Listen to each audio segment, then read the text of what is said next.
You say that Zionism itself is anti-Semitic, and you are trying to teach people what Judaism actually is and how it is completely separate and apart from Zionism.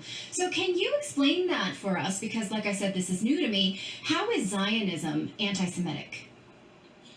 Judaism is a religion. Jews have looked at themselves as a religion for thousands of years. There are various different interpretations of this religion, everybody from Jews for Jesus to the Reform Jews to the Orthodox Jews, etc. Zionism came and said something completely different. It said the Jews are not a religion. The Jews are a nationality.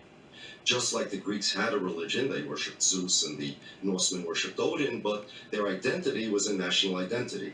The Jews are a nationality, and Israel is the state of that nationality. They were the first people that said to say that the Jews are not a religion, they're a nationality. There were perhaps some quirky, exceptional Jews, you can count them on one hand, throughout history that believed that, but the Zionists were the first one to do it. In addition, the Zionists claim to speak in the name of all the Jews all over the world. Israel claims to be my state. Their nation-state law of 2018 says that Israel is the nation-state of all Jews all over the world, meaning that America is not my country, Israel is my country according to Israeli law. Netanyahu wrote in one of his books that the reason why anti-Zionism is anti-Semitism, I'm sure you've heard that little piece of nonsense. Yes, and it confuses me.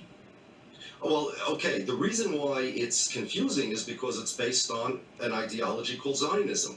Netanyahu said that to say I'm against Israel, but I'm not against Jews is the same as saying I'm against the existence of America, but I'm not against American identity.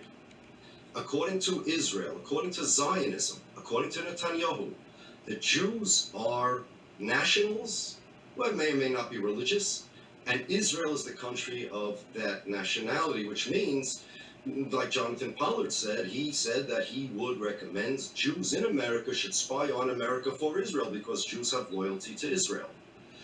According to Netanyahu, according to Zionism, my country is not the United States of America. My country is Israel. In 1917, when they made the Balfour Declaration in England, there was one Jewish member of the cabinet, a man by the name of Edwin Montague. He was against the Balfour Declaration, and he was against Zionism. He said, if you're going to create a Jewish nationality and a Jewish state, you're going to make the Jews foreigners in their own countries.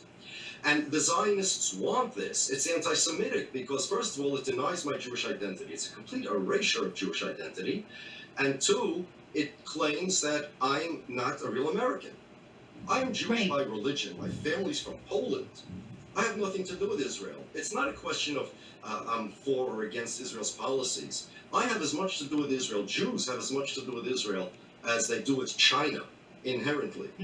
Israel, my family's from Poland. By religion, I'm Jewish. I'm here in America. What connection do I have with some random country they made in 1948? Now, Israel's status law in 1952 or 53 said that Israel considers the state of Israel the project and result of the national of all Jews all over the world. It's the national movement of all Jews all over the world. But that's nonsense. It's not. A bunch of Zionists got together, decided to make a country, and now speak in the name of all Jews all over the world. And to say to everybody in the world, to you, that I am not a real American as much as you are. I have loyalty to Israel. Netanyahu, when he came to America last time to speak to Congress to squelch Barack Obama's Iran deal, right before he left, he said, I go to America to represent not merely the people that voted for me, but I represent all Jews all over the world.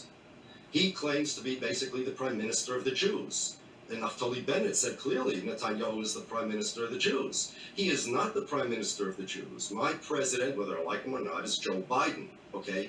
And I have nothing to do with that country, and yet that country goes around slandering me and my people, claiming that they speak in our name, number one. They're the only Jews in the world that do that. Look, everybody has an opinion about what Judaism is, right? No problem. But nobody says that they are the prime minister of the Jews, that they are the state of the Jews, that they speak in the name of the Jews, that they are the national movement of all Jewish people. That's nonsense. Orthodox Jews, I know that I believe Orthodox Judaism is correct. The others are incorrect. Fine, but I recognize the fact that there are others out there. Israel believes, and they tell everybody, that they are the state of all Jews. Israel Right. claims to be my state. In the words of Victor Lieberman and Danny Ayalon, with France is to the French and Japan is to the Japanese, Israel is to the Jews. That's Zionism. Without Zionism, Japan is to the Japanese and France is to the French, what Israel is to the Israelis. Yes. Right. This idea Now, that is... well, one of the things that you said in a recent interview that I really found it kind of jaw-dropping is that Judaism fundamentally is an invitation to study the Word of God, and it is a peaceful, to absolutely full stop peaceful religion. And I turned to my husband, I said, maybe I'm a Jew because I like to study and I am anti-war. And you say that it's an invitation to anyone to follow this doctrine, and it absolutely doesn't. So can you speak to that, and why then a war would be waged in the name of this doctrine? Okay, first, they're not waging war in the name... Well, they don't believe in this doctrine. Netanyahu is not a religious man at all. He does not follow Judaism at all. He does not eat kosher food. He does not keep the Sabbath. He does not believe in the 13 fundamentals of our religion. He is not a practicing Jew or an observant Jew or a believing Jew at all in the slightest. He is, number one, pandering to the evangelicals. Number two, he wants people to believe that he's acting out of some sort of religious obligations, which he's not. Yeah. He wants to pander to the religious people, both religious Zionists, there are such things, and religious evangelicals. He wants to pander to them. Netanyahu doesn't believe one word he's saying. They're not waging a war in the name of Judaism. They're waging a war for Israel. You know, they want it to look like a religious war. The reason is because if it's a religious war, it's a war against Amalek. It's a war against Islamic Muslim fanatics. Such wars can never be solved. They can never stop. It's just like the Hatfields and the McCoys. You're going to stop them. You're going to get a compromise. No one compromises their religion. So if it's a religious war, it just goes on forever. They don't want you to think, okay, well, maybe Israel can stop the war. Maybe they don't have to make so many wars. Maybe a war is not necessary. Maybe negotiation is better.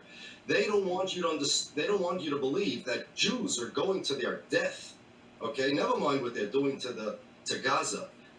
The Israel itself is sending Jews to their death to fight a war for politics, so that Netanyahu can stay in office, or for some other political reasons. If it's Judaism and it's your religion and your identity, then you become more committed to it. But it's not. He's lying. He doesn't even believe that himself.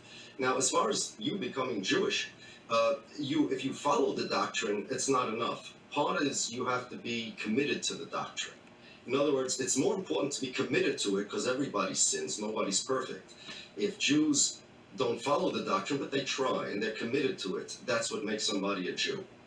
Right, I did not mean to make light. I just felt like, those are virtues that I subscribe to as well. Doesn't seem like a club that I can't get into because I wasn't born in it or I have no Israeli connection. This is something different. That's why I was so moved by that. Right. Well, of course you can. Donald Trump's daughter converted to Judaism, right? Yes. Ivanka Trump is Jewish and she married a Jewish guy. She has Jewish children. You can convert to Judaism. In the book of Ruth, it says that King David, in the book of Ruth in the Bible, that King David himself is a descendant of Ruth, who was a convert. She was a Moabite woman who converted to Judaism. Plenty of Jews accept converts. Of course, it has nothing to do with blood. It has nothing to do with some country in the Middle East. That's Zionism, and that's why it's anti-Semitic. It just, listen to what you just said.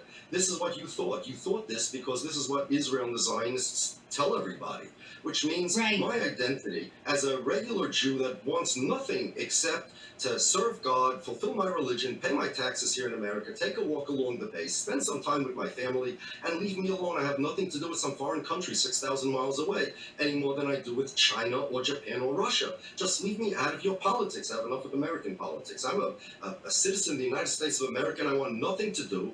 I have nothing to do with any loyalty, nothing with any foreign countries. They're just imposing their beliefs upon me.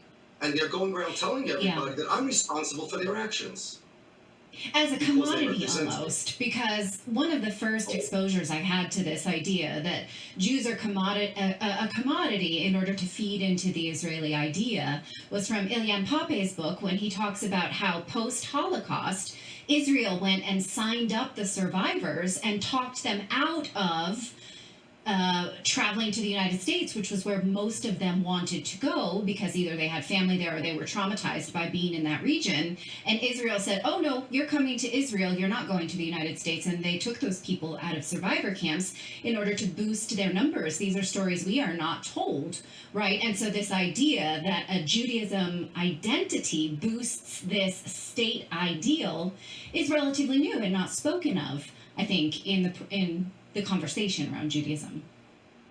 well, you're right, and that's because the people listening to the conversation around Judaism aren't going to the scholarly sources. They're going to the media and to the news and to listening to Netanyahu, and they assume as a matter of just a given, just an axiomatic given, that Israel represents the Jews, that Israel's the state of the Jews. It's not. It's a lie, absolute lie, and Zionism is absolutely opposed to Judaism in that sense. It's nationalism. It's the nationalization of the Jewish religion, of Jewish identity. It's the stealing, it's identity theft, I call it. That they wanted to be the Jews. They wanted to be the Jews because there's a whole historical reason, whole history behind that. But the Zionists are they make a lot of trouble for us. They love anti-Semitism all over the world because then their answer is, of course, everybody has to come move to Israel. You know, there's on campus, if people protest for the Palestinians, oh, they're all anti-Semites and they want to kill you. Just recently, they said that some guy got up at the Republican National Convention. Someone sent me a clip of some guy that said that they're going to elect Donald Trump and he's going to make the United States safe again, once more, for Jews to walk around with their yarmulke because currently it's not safe. Now, that's insane. I literally, all my life, have walked around the United States with a yarmulke, and every day I'm in New York, and I do. We're safe here, much safer than they are in Israel.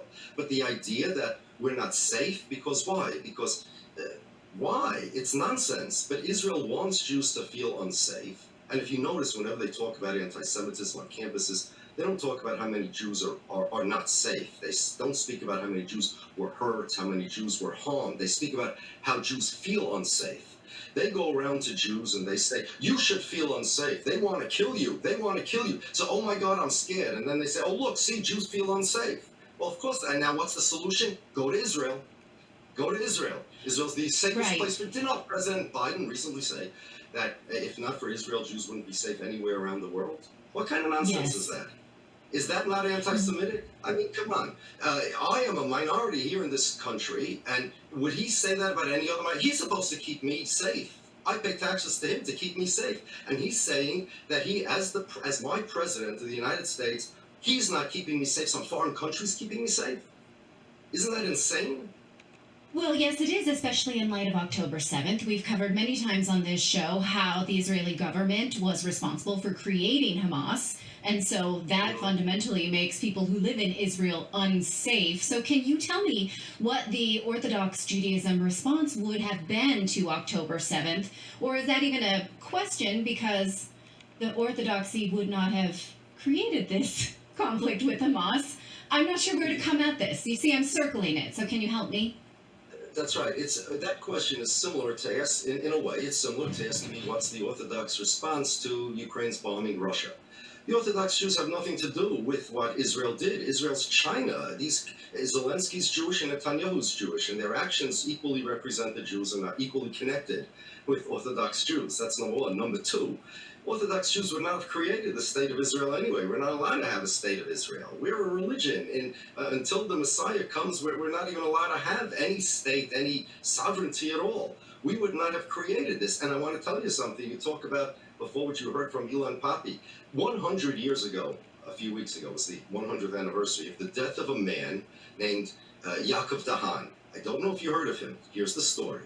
When the Jews were in the early 1900s, when the Zionists and the Arabs and the British were all fighting over that land to determine who's going to be in control of it, the Jews said that we don't want the Zionists here. We'd rather live under the Ottomans. We'd rather live under the British. We don't want the Zionists. It's bad for spiritually. It's bad physically. It's bad for our security.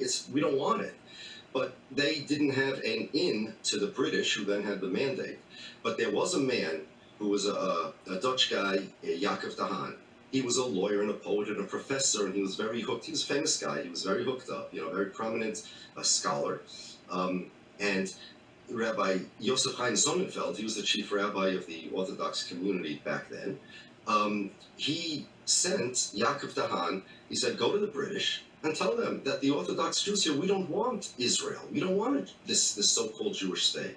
And right before he was ready to go to England, so he was coming out of a hospital where there was a synagogue inside the hospital, coming out of his prayers, a man by the name of Avram Tahomi, a Zionist. It was a funny thing because the streets were kind of empty. It was an eerie scene. A guy comes over to him, Avram Tahomi, his name was, sir, do you have the time? He looked at his watch, and he took out a gun and shot him 3 times in the chest. It was an assassination. The Zionists, the Zionist Haganah, the organized Zionist militia, which later became the IDF, assassinated this man. Now, it wasn't even a murder. They made sure nobody would be in the street 100 years ago, like last month. And they did it in order that nobody should be able to know that the Jews are not Zionists. And they want everybody to think that they represent the Jews. And this prominent man was going to tell the British, we want nothing to do with it, so they assassinated him. So yeah, the Zionists are not the friends of the Jews, which is why, by the way, the Haredim refused to join their army. Right. And so now the Israeli army is saying that they will conscript Orthodox Jews, even though that is against their religion. And so something you've been a part of is that pushback, showing that there are protests in the street, that Orthodox Jews will not fight, and they do not want to fight. And in fact, it is against the Jewish doctrine. So you can follow Rabbi Shapiro at rabbishapiro.net for more about this. And I hope what I said about being interested in Judaism didn't come off as disrespectful. I was very motivated by the doctrines that you were. Okay. That as being you're admiring Judaism. Yes, absolutely. And I feel like, okay, there's a lot to learn here that has been kept from me. I have to seek it out myself, clearly, because the media is not going to help. They're just going to yell at me. Jews have the right to, Israel has the right to defend itself. If you are against that, you're anti-Semitic. And so this is something that I feel like requires massive study on all of our parts. And I'm inspired by the fact that there is such a doctrine that values deep study, deep meditation, self-responsibility, and anti-war, because I value those things too. So I hope that resonates. I just want to mention 2 things about Israel's draft, quick things. Thing number 1, yes. I'm reading over here from a book called Civil Religion in Israel by 2 secular Jewish academics, and it describes how Zionism masquerades as a religion, even though it's completely godless. And it gives an example of Israel's army as a tool for indoctrination, for socialization. When Ben Gurion made the army, this is why Israel forfeits their right to draft anybody into their army. Normal armies are militaries to defend the country, but Israel's army was created by Ben Gurion to be a melting pot. He said clearly, it's going to be an instrument of socialization. It's going to be an educational institution. It's an indoctrination camp for the Zionist religion, which means as follows. I'm reading over here. Special efforts are invested in the education of future officers. During the early 70s, the officers' training course included lectures on the following topic. Now, this is an army for officers' training. Listen to this. 1, what is Judaism? What is Judaism? 2, the uniqueness of the Jewish people. 3, the people and the land in a Jewish perspective. 4, war and army in a Jewish perspective. 5, the meaning of Jewish holidays in contemporary times. 6, what is Kiddush Hashem? Kiddush Hashem means sanctifying God's name by being martyred. 7, is Judaism a religion, a way of life, or a constitution? 8, the identity of the Jewish people. Now imagine if the American army would get up there and teach their recruits what you were taught about Christianity is wrong. Christianity is not a religion. Christianity is a nationality. Nobody would tolerate that in an army. Yet Israel's army is not merely an army, it's a parochial school. And they force people to listen to this, and they force people to respond to it, and it's a forced indoctrination camp for the Zionist religion. No country has a right to force people for religious indoctrination. The fact that their indoctrination camp is also a military is no excuse. Israel forfeits their right to draft anybody into that army because it's not just a military. It's a indoctrination camp for a religion which is against, and they teach openly. What is Judaism? Is that an insane thing for an army to teach? Because Israel's army is a religious indoctrination camp, and therefore there's nobody that can expect Orthodox Jews or any religion to subject ourselves to this type of brainwashing against our religion and against our God, because every country has a right to expect people serve the country, but no country has a right to expect people to serve their gods. And Zionism, and number two, because it's the army of the Jews, because Israel's the country of the Jews, and their army is the army of the Jews, not the army of Israel. You know that Arabs, aside from Jews, are not subject to the draft. They'll accept them voluntarily. But not everybody gets drafted. Jews get drafted. Arabs, besides Jews, don't. Christians, besides Circassians, are not drafted. The reason is, and I heard this from one of the members of the Knesset, I was on a radio show about 10 years ago, because Israel is the IDF is the army of the Jewish people, because Israel is the country of the Jewish people. The Jewish people is a nationality.